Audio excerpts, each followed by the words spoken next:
everybody, welcome back to the show. Thank you very much for tuning in to Ray Jensen Radio Podcast. Ini adalah podcast kolaborasi kita yang pertama dengan Finplus Group. Nah, kita akan ngobrol dengan Patrice Vito. Dia adalah eksekutif chef dari Botanica, salah satu outlet dari Finplus Group. Selain kita akan ngomongin Botanica itu konsep restorannya seperti apa. Nah, kebetulan Vito 200 episode yang lalu udah pernah datang ke sini. Waktu itu dia masih jadi eksekutif chef di restoran yang konsepnya fine dining. Nah, sekarang Botanica adalah outlet yang konsepnya itu all day dining. Jadi cara kerjanya, menu-menunya, cara masaknya juga pasti banyak yang beda. Nah, apa aja tantangannya kalau switch outlet begitu? Apakah egonya itu kemakan, jadi nggak bisa masak yang dia mau, harus ngikutin tamu terus, dan harga juga nggak bisa terlalu mahal, atau dia masih bisa idealis di sini? Langsung saja kita dengerin. Jangan lupa subscribe di Ray Jensen Radio Podcast. Selain di YouTube, kita juga ada di Spotify, Apple Podcast, Google Podcast, dan juga Anchor app for further updates. Cek Instagram kita di Ray Jensen Radio. Without further ado, please welcome Chef Patrice Vito. Enjoy the show.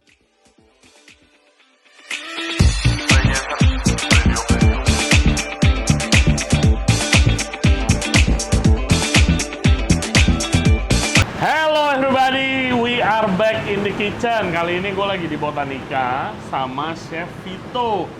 Nah, dia mau nunjukin satu makanan yang kesannya simple, tapi sebenarnya perlu teknik yang tepat. Makanannya adalah omelet, biarpun kesannya cuma telur dadar, tapi omelet ini sangat penting, khususnya buat seorang chef. Harus bisa, karena banyak tes masuk kerjaan. Tuh, khususnya di luar negeri biasanya itu disuruh bikin omelet dulu. Nah, gimana Fit cara bikin omelet yang betul menurut lu? Oke, so hari ini kita akan coba untuk bikin French omelet, so French style. Biasanya kalau French style omelet tuh nggak ada colornya. Jadi kalau kita ke hotel-hotel kan ada telur dadar omelet yang memang ada color, ada yang nggak ada. Kita punya yang nggak ada color, soft inside, like fluffy. Dalamnya apa? Dalamnya nanti kita kasih cheese juga. Jadi klasik omelet punya style. That we sell here juga di Botanica. Jadi sebenarnya omelet nih barang simple, makanan simple yang banyak di-miss sama chef-chef muda biasanya. Karena mereka mau exo cepat, lebih yang technical, yang lebih susah. Technical. Tapi sebenarnya ini udah susah. Ini padahal susah banget untuk nail this one. Oke, jadi bahannya. Yo, pertama lo angetin dulu pannya sedikit. Tapi not too hot, just small fire. Yang penting dia anget dulu dikit. Non-stick pan, harus non-stick pan. Jangan ngide, pakai pan biasa, nggak bakal bisa. Terus pakai minyak apa butter? Butter. Pakai butter. So always butter. Telur yang udah dikocok lepas, sama keju. Jadi nanti keju di tengah. Jadi sebelum kita fold omeletnya kita kasih keju dulu.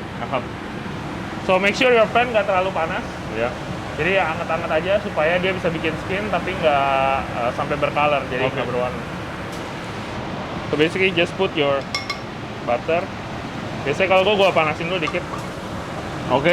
Jadi dipanasin sedikit. Tapi bukan yang sampai foaming. Butter ini nanti gunanya juga bantu supaya dia lebih nggak lengket walaupun udah pakai non-stick. So biarin ada sisa sedikit. So no second chance on seasoning. Itu lo harus punya sense-nya. Nah, kalau gue dulu diajarinnya terakhir. Iya, di atasnya gitu. Oh, di atas. Gue selalu seasoning telur aja. Jadi tawar telur. Dan udah.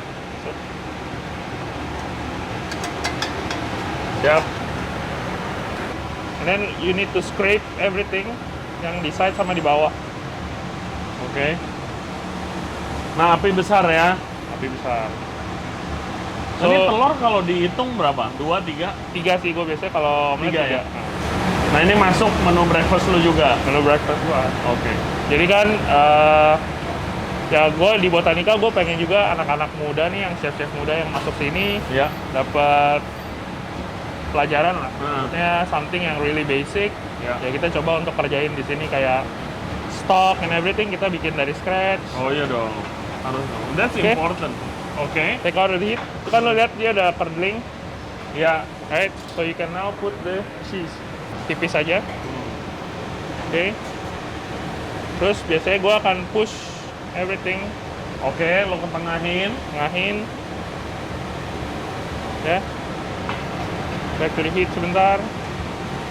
And then start to fold. Oke, wow. Widih. Ya ini lo masih agak sabar at this stage. Dan yang dari luar kita scrape terus kita tekan ke dalam. Mantap. Oke, and then push.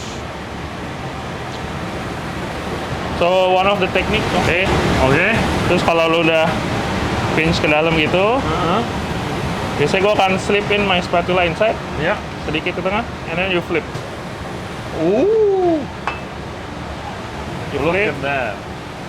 and you got a very very smooth looking omelet. Smooth, no color. No color. Lo ini harus main feel juga gak sih? Lo harus tahu api kompor lo, ya kan? So that's why kenapa this is a very technical dish. Karena telur itu kan delicate. It gets hard quickly Yeah. kalau kena panas. Jadi lo harus benar-benar kontrol apinya, lo harus kontrol movementnya. Iya. Karena kalau lo flipnya kasar, dia pasti sobek, nggak bisa mulus. Terus kalau api lo kegedean, dia juga lengket, dia nggak bisa. Terus dia jadi color. Nah, biasanya kalau lu bikin omelet udah sebagus ini, biasanya diterima lah kalau kerjaan. Jadi dulu, ya ntar gue cerita lah. Yes. Kenapa gue bisa keterima di Robu juga karena gue berhasil bikin omelet semua. Gue juga dulu. Oke, nice man, perfect. Nice. And then biasa gue terakhir gue akan finish, gue akan kasih butter. Apa lagi? Jadi brown butter? brown butter, Brown butter. Oh. just smear it through, Yep. di glaze, and that's it. Nice. Nanti kita coba bareng-bareng. Yeah. And then you see how simple it is, tapi super enjoyable to eat. Oke. Jadi ini omelet yang udah jadi. Ya. Biasa kan kalau zaman dulu biasanya dia balik pan-nya, Ya. ya kan, karena dia terakhirnya terbalik. Jadi kalau lu nggak masak kayak lu nggak flip di Iya, pan, lu nggak flip. dia langsung taruh di piring. Iya. Karena kita udah flip, jadi kita tinggal slide it through aja. And then kita akan serve sama toast, sourdough, sama a little bit of watercress salad. Very classical. Very classic. Yeah. Nice. And just black pepper Nice. and some sea salt biasanya. Kalau Sea salt gua terakhir. kasih sea salt dikit. And there you go. Terus biasa kita langsung serve. Nice. Oke, on to the podcast. Oke guys, setelah masak omelet, tadi gue udah cobain sih enak, sesuai, jadi kamu diterima. Ya. Terima kasih Pak. Makasih banyak nih. Udah ada Patrice Vito. Yes, hi. Hello. Welcome back. Man. Welcome back. 200 episode yang lalu, gila. Iya, Lu lama waktu itu lagi megang restoran fine dining. Ya. Yes. Di sebelah. Yes, Di di sebelah. Sekarang megang restoran apa? Lebih ke all day dining. All day dining. Sekarang di Botanica nih lebih all day dining. So we serve breakfast, lunch, dinner, sama a little bit supper lah. Buat orang minum-minum lah. Mantap. Thanks again buat Yeah. waktunya. Oke, let's get started. Pertama, Makan jadi dulu. guys, kalau misalnya omeletnya yang bener itu seperti ini ya, kayak apa ya? Runny. Ya. Sedikit runny, creamy Sedikit. lah. Ya creamy. Dalamnya Dalamnya creamy. dibilang cair enggak, tapi dia masih moist-moist gitu. Bukan yang kering kayak telur dadar. Yes. So let's try. Yeah, try please.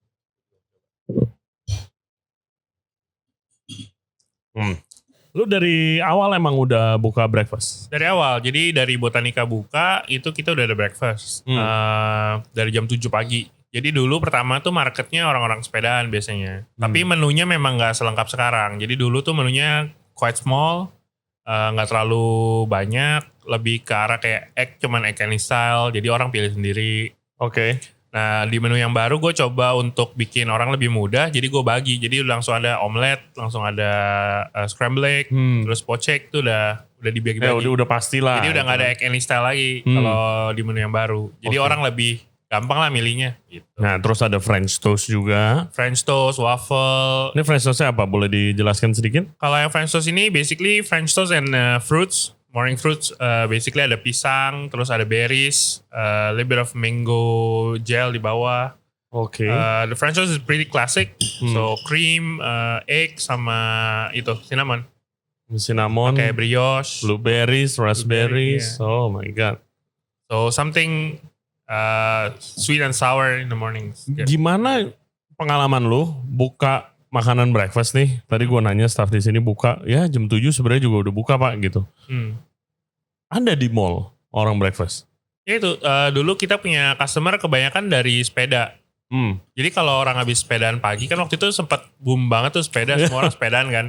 Jadi after mereka naik sepeda, mereka kesini ngopi, get some like quick breakfast. Kita ada kayak overnight oats gitu-gitu juga. Jadi yang healthy breakfast juga ada marketnya. Dan pandemic makin parah kan waktu itu, jadi kita sempat tutup breakfastnya. Jadi cuma buka lunch sama dinner. Oke. Now kita rasa udah balik normal, orang udah mulai keluar pagi juga. Jadi kita buka lagi untuk breakfast. Nah sekarang ada perubahan Rada tapi tricky ya, udah berubah lagi marketnya. berubah lagi. Gitu. Jadi orang udah nggak banyak sepedaan kan. Kita lihat kan udah mulai jarang nih, paling weekend. Tapi sekarang orang kantor yang datang. Jadi mereka datang a little bit earlier, get some breakfast, and then they go to the office. Karena nice. kita areanya kan memang area perkantoran. Yes. Ya good things to have them. Jadi mereka pagi bisa ngopi di sini. Terus kita ada promo juga. Jadi promonya apa? Promonya kita ada diskon untuk all breakfast menu for brunch. Jadi dari jam 7 sampai jam 10 pagi. Jadi untuk worker-worker yang memang mau breakfast di sini, ya we want to treat them something to start the day. Kita kasih mereka discount sama free coffee. Jadi kalau mereka beli makan, mereka udah gak usah beli minum gitu. Oh, that was good deal. Good deal. So basically people are looking for coffee in the morning kan, sama makan lah ya untuk breakfast before they start to work. We wanna thank them too. Since they are our base customer di sini, jadi kita bikin promo itu. Oke, langsung aja dicek promonya di sosial medianya Botanica. Yes, masih berlaku sampai. It is every day. It is every day. Oh nice. Jadi dari jam 7 sampai jam 10 pagi aja tapi. And then after ya normal. Oke. Terus what else Botanica as a concept has to offer? Basically we have two menu sekarang kan. Jadi kalau pagi dari buka jam 7 sampai jam 3 sore itu kita punya brunch menu with a little bit of add-ons kayak pasta, espetada itu masih ada. Your signature gantungan itu, sate gantung.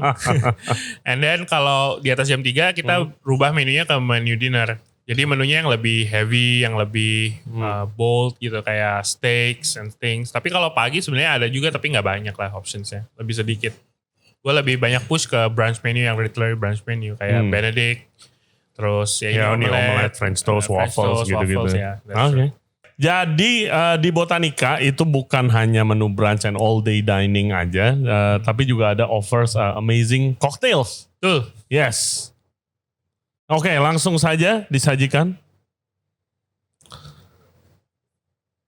Nah ini yang gue bilang, jadi kan kalau pagi kita brunch menu sampai sore, and then masuk dinner menu, kita ada cocktails. Basically we also a gin bar. Oke. Jadi A gin bar. Gin bar. Jadi what we sell here, our signature cocktail mostly based in gin. Oke. Walaupun ada yang lain juga ya, tapi kita mostly the signature cocktail based on gin. Jadi this is two of my favorites cocktail. Yang nanti kita akan pairing sama menu dinnernya juga. Alright. So you can try. Ini apa? Yang pertama ini ada Cerulata namanya. So basically it's an aperitif. Jadi before the dinner starts, orang bisa pesen ini untuk wash their mouth and then drink something. Basicnya ada gin, Aperol, sama Campari. Oke. So it's quite bitter, a little bit sweet. Oke, gue coba ya. Cobain. So. Ya. Right? Ya, bitter, slightly sour, refreshing, and sweet. Ya orang Sweet. Indo Jadi, pasti cocok. Jadi sebelum makan bisa makan itu. Ya, to tease the palate. Yes, Jadi habis itu mereka makan, and then they can order much more drinks after. Ya. Tujuannya gitu kan. Perfect. Terus yang kedua ini ada Babylonia namanya. So gue suka banget penampilannya sebenarnya. It's like looks super nice. Oh yeah, it's beautiful. Sama it's based on gin juga, and a little bit of clarified apple and basil. Jadi warnanya kan putih, but it actually tastes like apple and basil. Okay. Jadi if you can imagine, it tastes like apple pie. Apple pie. But in terms of drink, so you can try as well. Wow. Terus ini apa akarnya nih? Dalam tuh Sembrut akar nih? wangi namanya, kayak bahan buat jamu ya sebenarnya. Oke. Tapi it's very pretty. You can roll it in the glass, jadi dia sama ada pomegranate sedikit. Oh nice man, looks really beautiful. Yeah. Nah jadi di sini, lu sebagai restoran all day dining lebih kemana? Apakah bar atau restaurant? Jadi kita pengennya adalah kita bisa cater most of people lah ya. Even though we cannot please everyone, but Yeah. From morning until late afternoon, ya people makan memang datang sini untuk makan. Basically, jadi kita fokus on the restaurants businessnya. Kalau udah malam, nice. Very nice.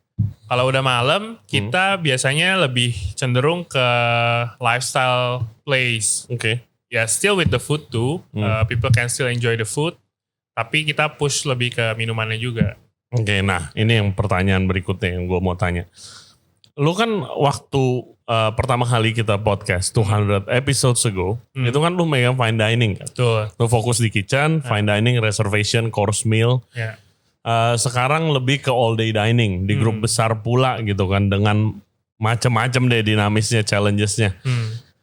Transisi lu gimana?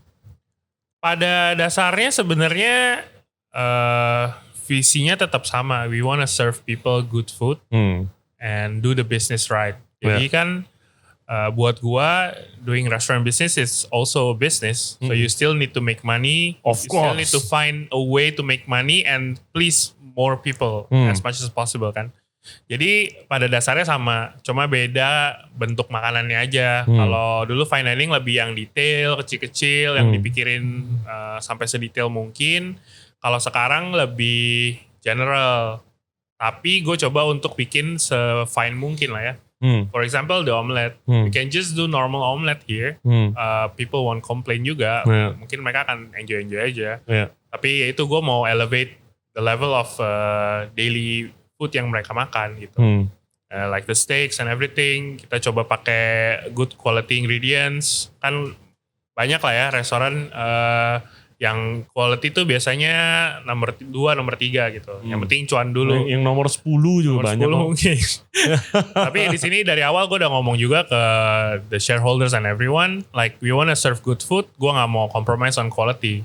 Okay. So if you want me to join you, this is my terms. Gue mau quality-nya bagus. Gue mau barang-barang yang dipakai yang proper, yang oke. Not necessarily harus mahal banget lah ya. Tapi proper. Ya nggak, bukan berarti mahal. lu pakai mahal banget juga gitu kan. Tapi ya proper gitu. Jangan diganti butter, jangan diganti sama margarin gitu maksud gue. Iya dong. Tapi ya butter kan banyak levelnya nih. Ya, kita pakai yang normal-normal aja. Oke. Gitu. Terus the challenges kayak kalau misalnya yang gue lihat dulu kan gue pernah jadi corporate chef juga. Restoran all day dining dan biasa dibilang kalau di Jakarta lifestyle restaurant itu kan ada challengesnya juga. Selain lu jualan makanan, kadang bar perlu naikin cocktail sales nih, terus bikin promo cocktail, entah itu cocktail pairing atau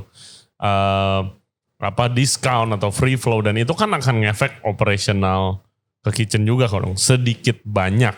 Yeah. Jadi kadang kita bikin promo yang kayak kita punya sangria by pitcher waktu itu. Kita pair sama snacks. Jadi if they buy the sangria, they automatically get some snacks buat makan. Terus ada cocktail attack. Terus kita kadang punya geridang service. Jadi nanti the bartender will go to the table, bikin di depan tablenya. Ya we try as much as we could untuk entertain the guest juga dari segala macam sisi lah ya.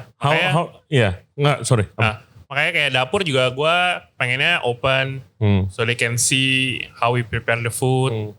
Untuk anak-anak yang di dalam juga jadi lebih aware, jadi nggak sembarangan kerjanya. Kalau ketutup banget kan mereka santai-santai aja Seenaknya. Kalau sekarang karena kebuka, ya they need to keep everything clean. They need to, even their hand needs to be very clean, karena orang bisa lihat gitu. Iya, terus dandanannya juga sih kan. Biasa kan anak dapur buset deh. Ya, biasa kan suka-suka nih. Kalau di sini ya lebih. Ya lo harus proper lah ya proper, kan. Pakai wax gitu segala macam. Terus how the dynamics work? Seberapa sering lu kayak tektokan sama departemen yang lain, entah itu marketing, entah itu prosesnya gimana sih?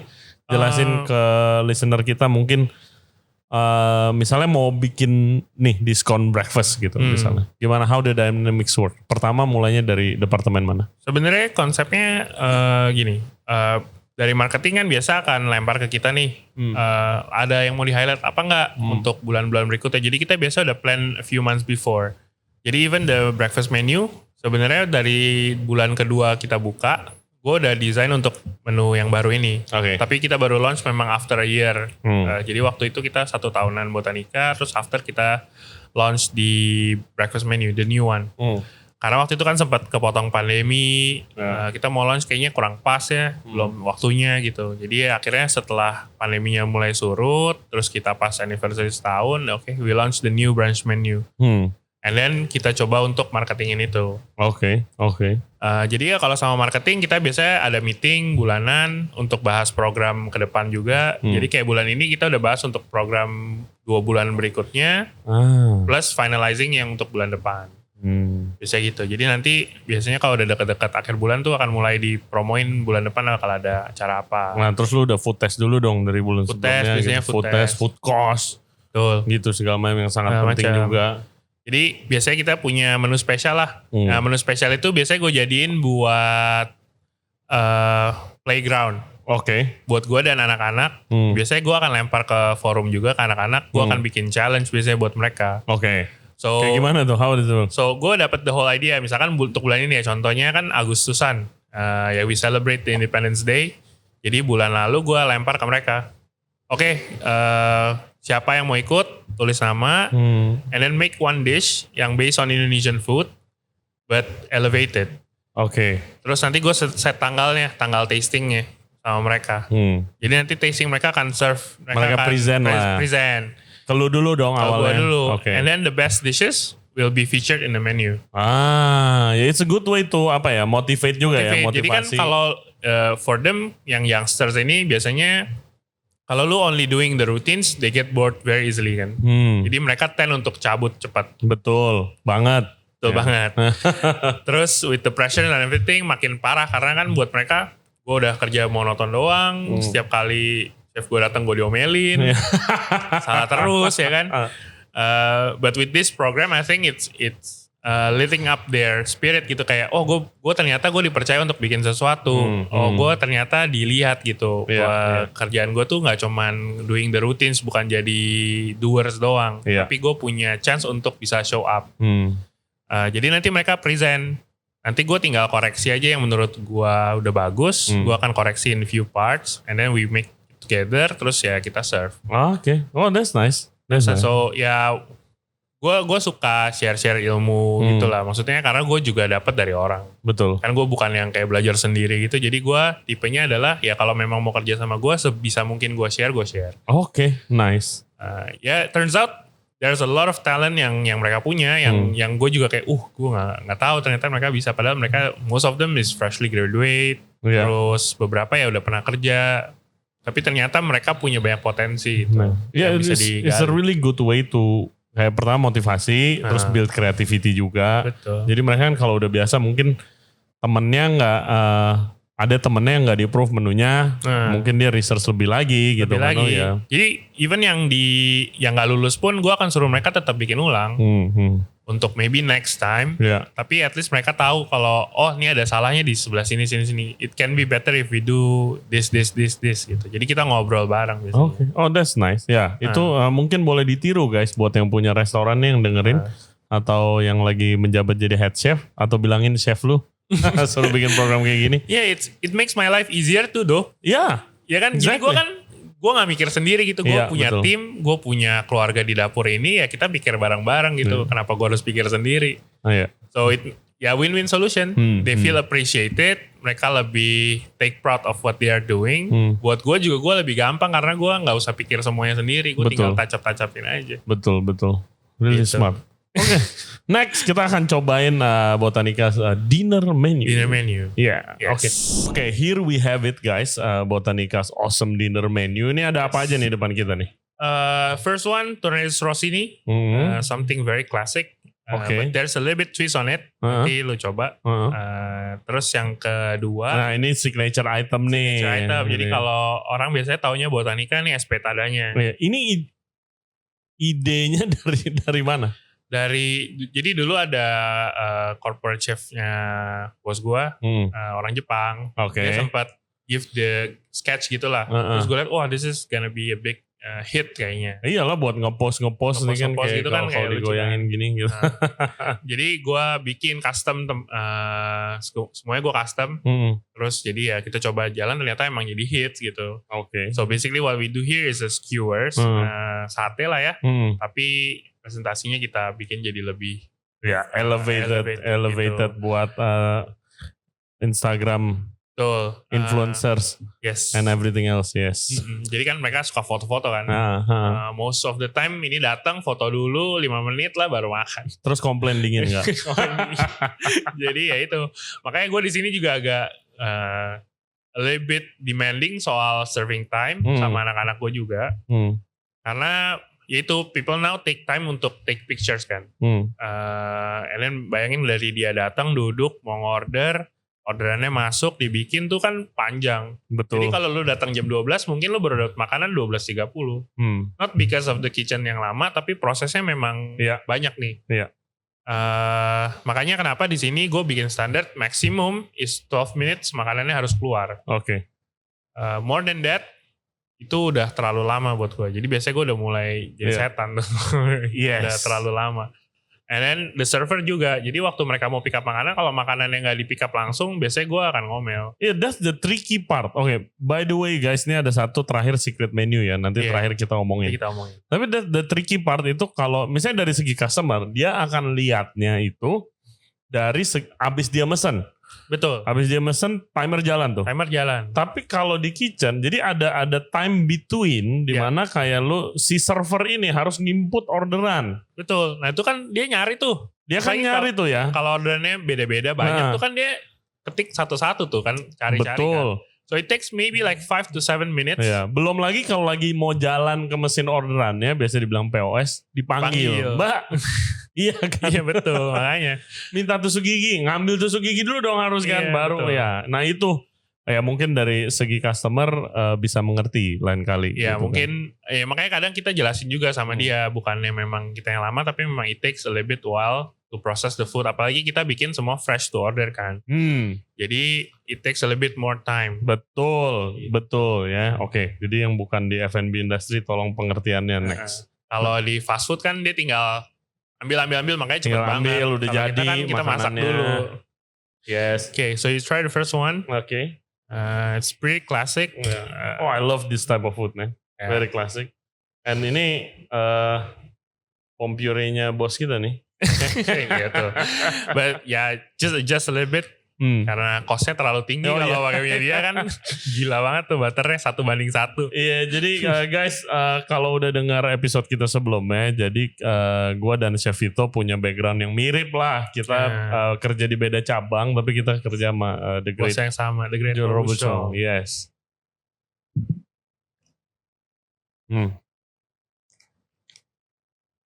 Foie gras-nya. This is foie gras? Yeah, foie gras. Wow.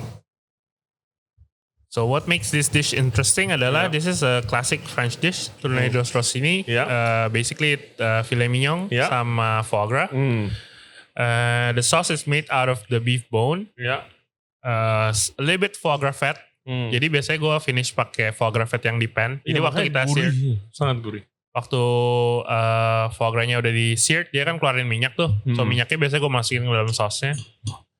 And then I add some kluwak to it. Gue nyari rasa kayak ini apa nih, rada bengkok sedikit rasanya nih. Yeah, so basically I infuse some rawon spice inside, just a little bit. Just to make it more apa ya namanya, kayak lebih familiar buat lidah orang-orang sini. Agree.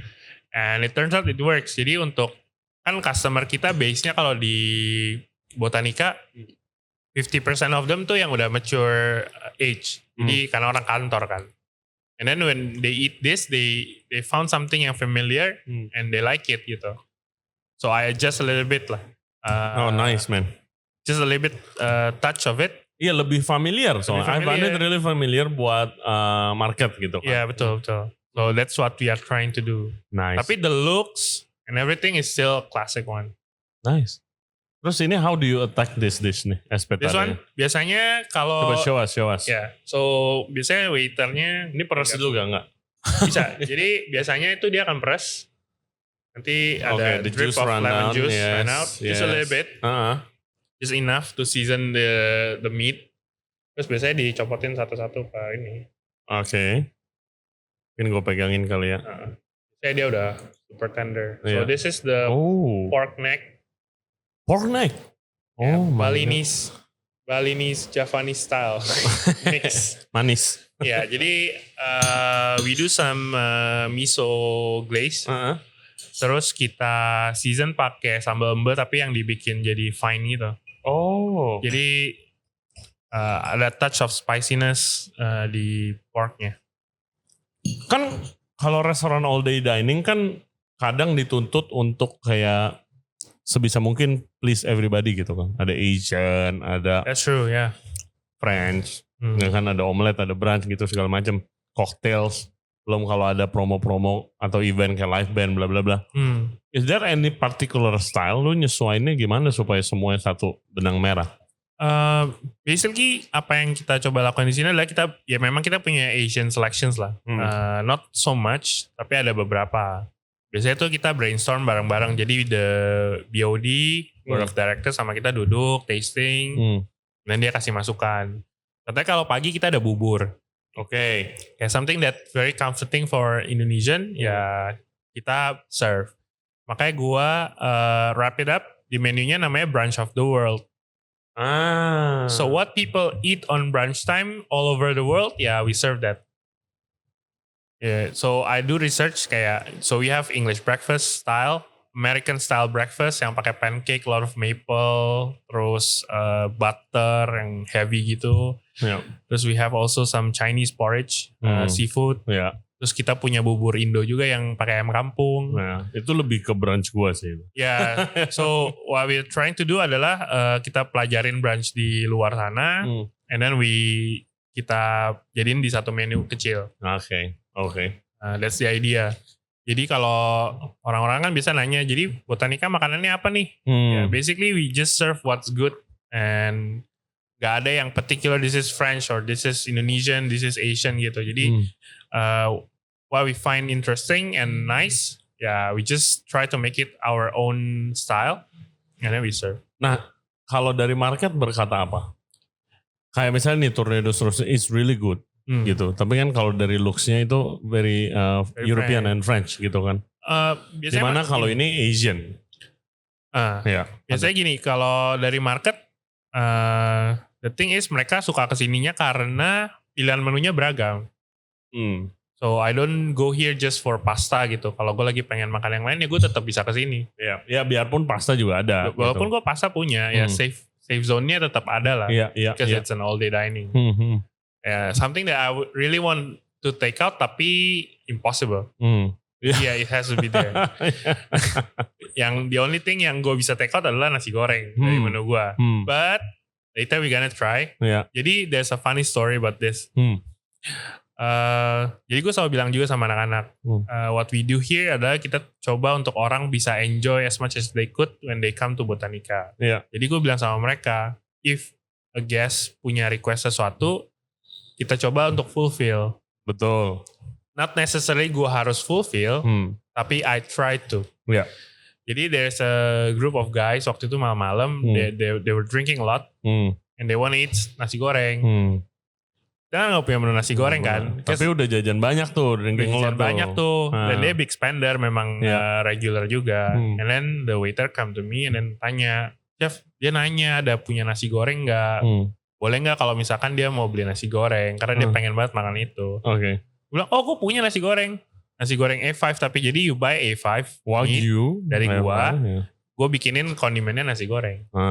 Oh ya udah boleh bikin. Then I make nasi goreng and then he ordered a lot of it. Kayak dia order kayak 4 atau 5 porsi gitu. So, must be very expensive, A5 Wagyu. Ya 1 point something million. Oh my god, for nasi goreng? For nasi goreng. Oh shit. But from business side, oh my God. we got Business side money, very happy. very happy. Customer happy. And then the customer is also very happy. Iya. Karena they get to eat what they like, yang mereka mau makan, nasi goreng.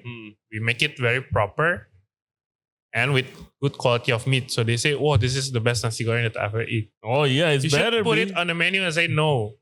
But if you want a request, you can just text us and then kita preparing. Jadi lahirlah nasi goreng ini. Nasi goreng yang nggak ada di menu. No, not on the menu. Not on the menu, but if you request for it, we will make it for you. Oh, oke guys, lihat nih. A5 Wagyu dijadiin nasi goreng, ada-ada aja. Nasi gorengnya apa? Ada particular flavor yang lu? Basically kita base-nya pakai basmati rice, jadi long grain rice gitu. I found it the best buat gua pribadi adalah pakai basmati. Oke. Jadi slightly more expensive, tapi the textures and the mouth feel is super nice. Yeah. Terus the base sauce is actually smoked sambal. Jadi kan kalau bikin nasi goreng biasa kan pakai bawang putih, bawang merah, cabai gitu kan. So gue bikin sambal smoked one, inspired by the sambal Roa punya style gitu. Jadi smoked sambal. And a little bit of kecap manis, udah. Gila. I mean, the flavor of Wagyu fat. Wagyu fat. Yeah, and then you get the flavor from the Wagyu fat, that's true. Yeah, cannot go wrong. Cannot go wrong. Gila, men. Ya, kan yang harga gak pernah bohong. Iya. Manusia bisa bohong, harga gak pernah bohong. Crazy. Jadi ini bisa di-order, tapi lo harus request kan? Harus request. Oke. It's better to request it in advance. Pas lo booking, lo tanya, ada gak? Gitu. Ada gak? Karena A5-nya juga gak available every time. Biasanya kita a little bit hard to get the products here. Jadi sometimes kalau lagi nggak ada kita kan nggak bisa buat. Tapi kalau memang ada kita pasti bikin. Oke. So guys langsung aja di request. Hopefully lagi available. Nasi goreng A5. A5. Oh iya mantap. So ya gue. Ya jangan tanya harganya ke gue ya. Nggak mahal-mahal banget kok. Ya itu juga salah satu hal yang jadi pikiran gue lah waktu buka ini. Gue coba sebisa mungkin untuk play with the cost. Supaya orang tuh gak merasa dirampok banget gitu. Yeah. So the base steak that we use here kan 9+. So it's very high grade of steak. Yeah, high quality. High quality. Some people kan gak ngerti. Jadi dia akan bilang gila steak di sini mahal banget. 700.000. Betul. How do you tackle that? Yeah, the waiter need to explain to them that this is a 9+. You cannot get this price anywhere else di Jakarta. For sure. Look, it's a very good price loh, 9+. Jadi kan buat yang belum tahu nih mungkin ya, boleh lu jelasin gak? Jadi kan kalau di Wagyu tuh ada gradingsnya. Kalau Australian biasanya dia pakai numbers kan. Like 5 to 6, 7 to 8, 9 biasanya. So 9+ tuh one of the highest grade. Ya, udah tinggi kualitasnya. So the marbling is very pretty. Nggak sampai kayak A5 tapi it's super nice, super tender, super flavorful. And gue gak mau turunin quality itu. And then how to manage the cost? Ya, we already get the money from the other stuff. Jadi from the small bites and everything, we can naikin sedikit lah harganya. Tapi for that particular steaks, kita coba untuk kasih costnya lebih lebar lah. Substitusi. Iya, substitusi. Jadi marginnya dikecilin. That's why kenapa kita bisa jual murah. We can sell it like triple the price of the ingredients.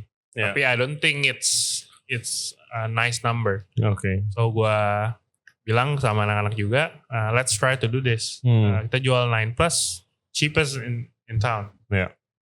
But it's a real 9+, bukan yang 9+ Meltic or something ya. Because Meltic also looks like 9+ though. It tastes so different. It tastes and feel different. Ya, jadi kalau ke Botanica, you buy the steak, you will get quality. 200 grams, we sell it like 600, 700. Kalau yang Rosin ini ya lebih mahal sedikit karena ada foie gras kan. But we try to make it as worth it as possible. Jadi lebih, ya kita kecilin margin lah. We want to educate them nice food too. We want people to eat nice food, tapi nggak yang ngerampok juga. Lebih ribet mana sih lu dari fine dining? sama ke all day dining gini dari kacamata lu? Both are similar but different at the same time. Kalau fine dining itu kan lebih ke ego ya, menurut gue ya. Yeah. It's about me, it's about my food, it's about what I love to do. Yeah, people come to taste my food. Gitu. Jadi orang yang datang ke kita, orang yang nyari, oh gue pengen makan ini, gue harus ke makanannya Vito gitu. Kalau di all day dining tuh dibalik sedikit. Jadi kita harus adjust, so we don't lose ourselves as a chef, as a personality. Tapi orang bisa enjoy, lebih banyak orang yang bisa enjoy. Makanya kalau di fine dining kan we can just put any price that we want. Yeah. Kalau lu makan omakase Jakarta aja udah 3 juta lebih pasti kan. Yeah. So ya kalau lu mau datang ya datang, nggak mau datang ya udah nggak usah datang. Yeah. Karena chefnya pikir adalah ya lu kalau mau datang makan makanan gue, this is my price. Yeah. Kalau di all day dining nggak bisa pakai cara seperti itu. Ya kosong resto lu. Kosong. Jadi what we do adalah how can we sell something yang tetap represent us but also comforting and not too expensive, karena orang akan pilih. Apalagi kan market kita kantoran nih. Iya. Ya kantoran orang masih kerja, digaji, gajinya mereka gede, di SCBD kan gaji gede-gede. Tapi kan tetap kita harus, nggak mungkin dong mereka makan setiap hari 800 ribu sekali makan kan impossible. Iya. So ya kita punya selection lebih lebar. Untuk mereka bisa tetap enjoy, mereka tetap dapat quality yang bagus, tapi harganya juga reasonable. Ego lu gak kehit waktu kayak, wah gue dari chef fine dining kok. Ya I take it as a new challenge. Kalau gue mau jadi chef yang jago ya menurut gue harus bisa tackle all these problems. In the same time ya gue bisa spend my ego on private dining. Pop up, lu sering pop up. Ya kan? Sometimes I do pop up. Saya itu waktunya gue hobi lah. Jadi gue biasanya nggak terlalu mikirin cost and everything. I just wanna do what I like to do. And then ya now we are developing a new concept juga yang lebih suitable to that dream. Yes. Before we get into your new up and coming fine dining restaurant, apa pembelajaran yang lu ambil yang paling oke gitu waktu lu choose untuk this transition dari fine dining ke all day dining? That in order to be the best, you should understand that lu gak akan pernah jadi yang terbaik gitu. You're not the best. So kalau di fine dining kan lu akan selalu merasa kayak I do the best food that I could. Yeah.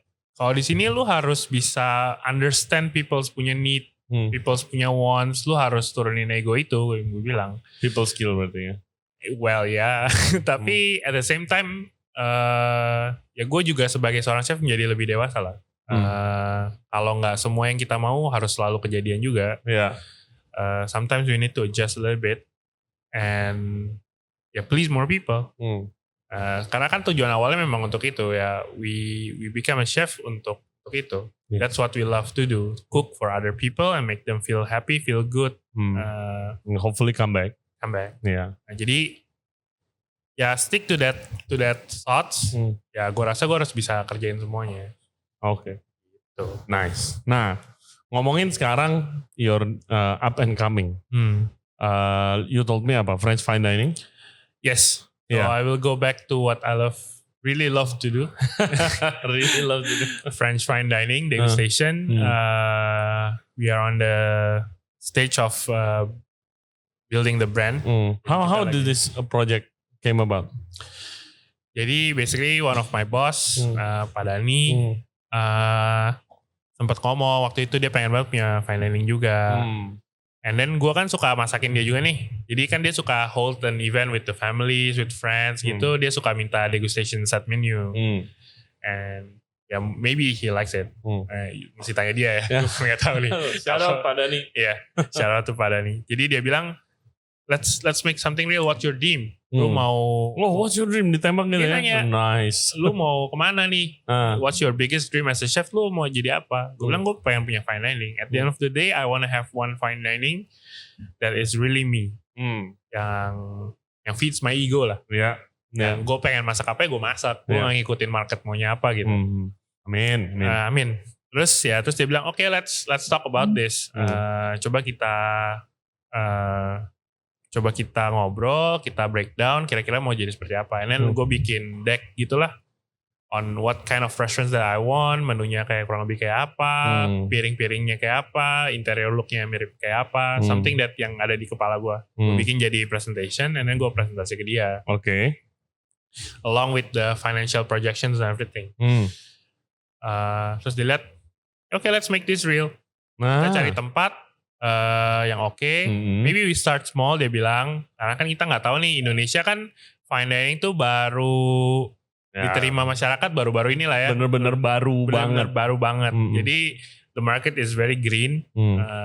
Mungkin banyak orang yang baik dari luar negeri and everything. Jadi mereka terbiasa sama itu. Makanya sekarang fine dining udah mulai popular nih. On the way. So I think it's a good time to open one. Sekarang di proses mana? Sekarang kita lagi building the brand. Jadi kita lagi kerja sama branding agency dari Australia untuk set up all the brand, storyline, and everything, make it very proper.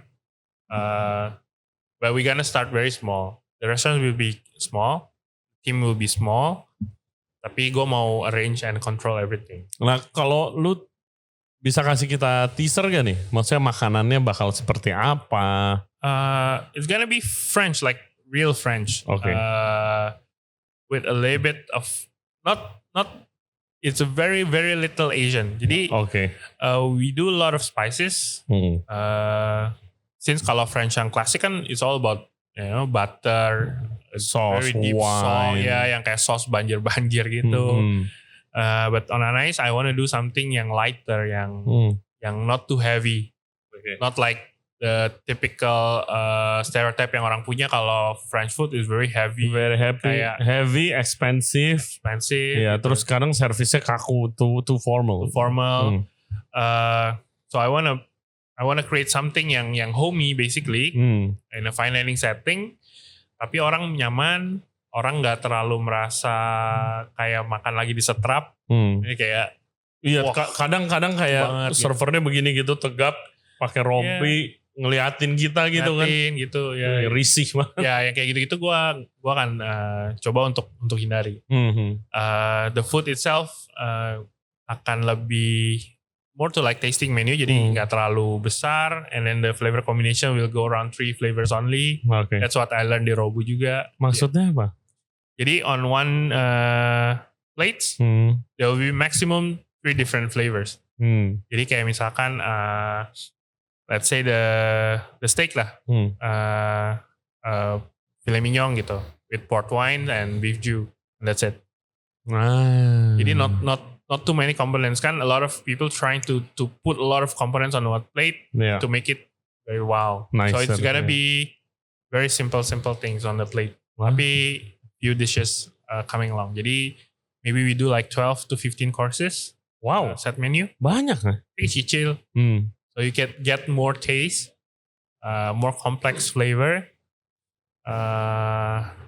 Basically it's French. Kapan buka?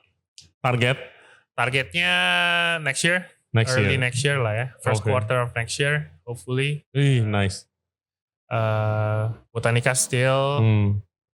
That's gonna be my playground. Hopefully it works well. And works on time. Ya itu dia. Targetnya. Ya good for you lah. Kalau lu bisa bilang ya jadi itu flagshipnya lu kan. Flagshipnya lu. Tapi lu have other projects juga going on gitu. Yang to support that gitu kan. Biasa fine dining kan marginnya kecil ya. Biasanya iya, marginnya kecil. Kerjaannya banyak. Kerjaannya jelimet. Banyak perintilan kecil-kecil tuh banyak. Lebih detail. But I say, at the same time it's very fun to do that. Gue found kayak gue udah kerja di beberapa restoran. Walaupun di Robu paling menyiksa, paling capek. But I think I'm very happy to be working in a fine dining restaurants. Kayak the plates that I created tuh gue puas gitu. Kayak wah this is so nice, this is so beautiful gitu. Gue seneng aja gitu. And that's what I want to bring, the feeling yang gue mau bawa lagi lah di restoran yang baru. Hopefully man, karena Jakarta kan dulu ada beberapa fine dining French kan, tapi waktu itu ya menurut gua personally sih marketnya kayak rada belum ready sih. Jadi only a selected few yang pernah tinggal di luar negeri atau yang punya banyak banget duit dan kebetulan doyan French food. Karena bukan orang punya duit terus doyan gitu kan. Tapi sekarang orang dari mulai lebih explore, ya kan, mungkin bisa lah. Kalau Japanese mah nggak usah pusing lah. Lu mau 3 juta, 5 juta ngantri juga gitu orang that's sekarang. The thing, kayaknya orang tuh willing to spend a lot of money on Japanese food. Tapi kalau untuk yang Western kan belum nih. Iya. So we wanna break down that stereotype juga gitu. Gue pengen orang-orang tuh coba, and then they get something yang nggak pernah mereka dapat di restoran yang lain gitu.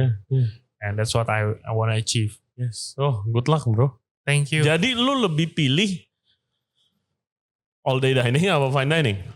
Kalau boleh milih nih in a perfect world. Kalau in a perfect world, I still wanna do both though. Jadi gue mau jadi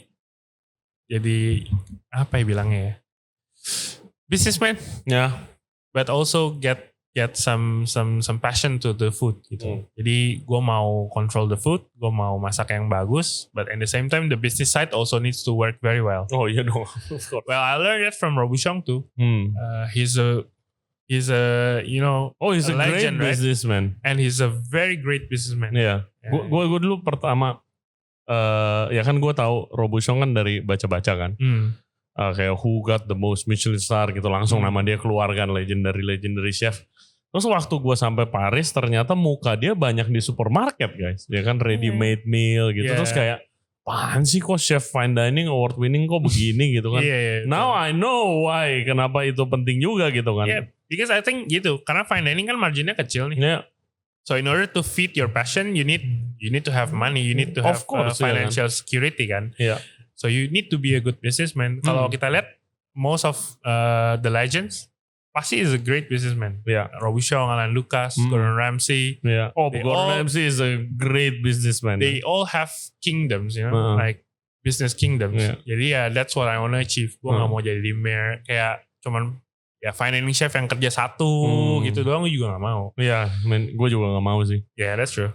At the end of the day semua bayar pakai duit ya. Exactly. So, tapi bukan berarti apa ya, kadang-kadang kalau ngomong gini gue harus kayak disclaimer gitu. Bukan berarti lu jadi chef yang punya satu restoran doang itu jelek, not right atau jelek. Bukan. Tapi for myself, gue pengen punya that kingdom of mine. Gue dibilangin beberapa minggu sebelum gue berangkat ke Paris, bokap gue ajak gue ngomong gitu, ini years ago.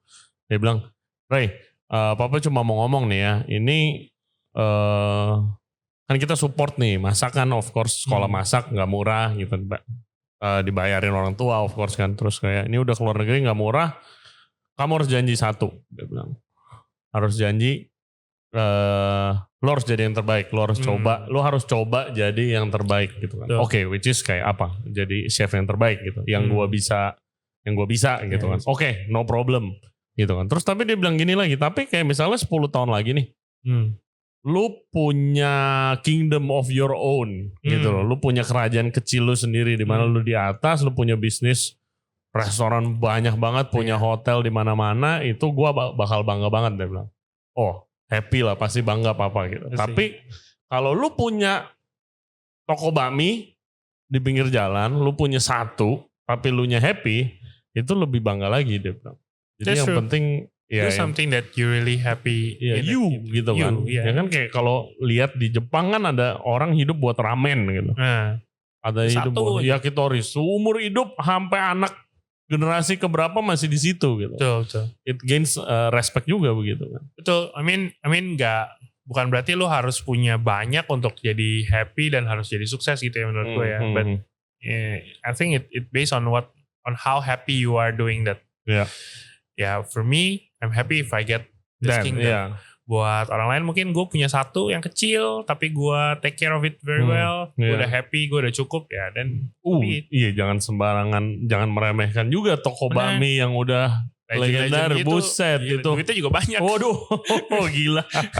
Ya makanya.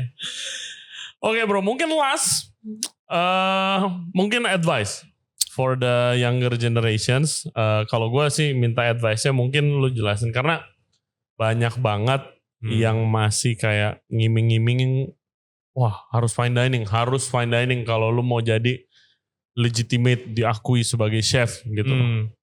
Well, gini, the common problems di the youngsters, the young chef now adalah mereka punya ketahanan tuh cukup rendah. I get to say this honestly ya. Iya, by experience. They quit easily. Some of them biasanya udah, gue gak nyaman kerja sini, gue keluar. Maybe that's the traits of, they say traits of millennials and stuff. Tapi gue rasa it's back to the personal aja sih. Gue punya staff millennials juga yang strong banyak banget. Yeah. So if you really love this business, this restaurants industry, you need to understand kalau memang pekerjaannya tidak seindah itu, tidak senyaman itu. Tapi you get something in return, lu happy karena orang bisa makan happy. So if that's not your passion, ya sulit. Lu akan selalu pindah-pindah terus. There's no such thing as easy job di restaurant artinya. No. Yang bagus.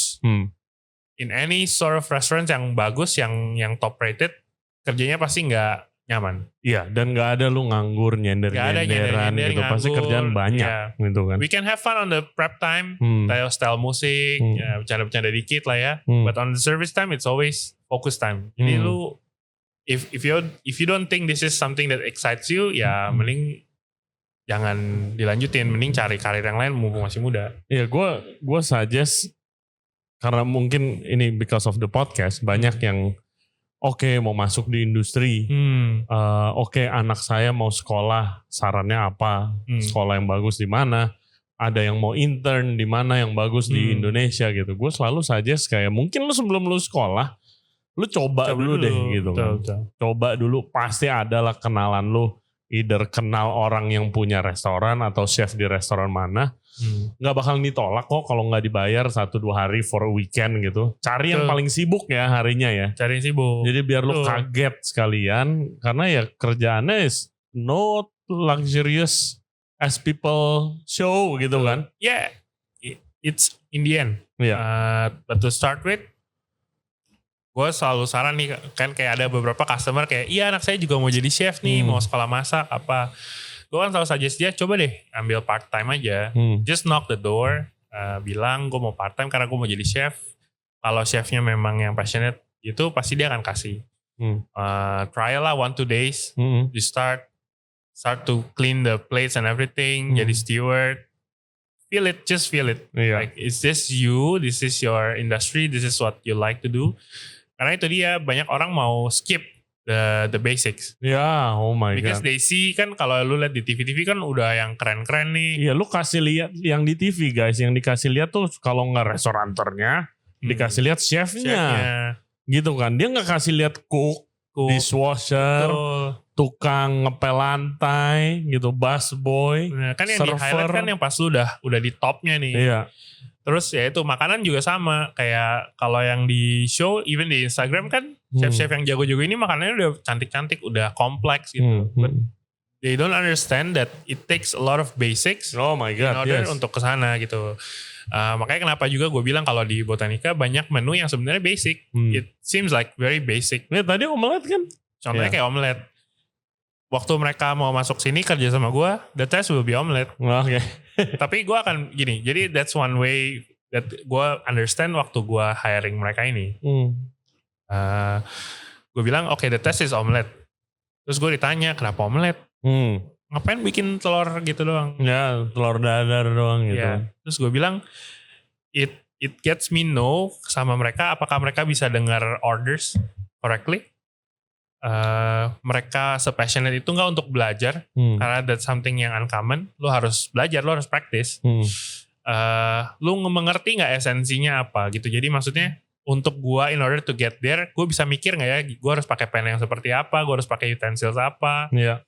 And it's only you can know kalau lu practice. Kalau nggak praktis lu lupain bikin omelet sekali pasti, langsung. Lu akan gitu. merasa kalau lu sombong, lu akan gua udah bisa bikin omelet, gua akan bikin.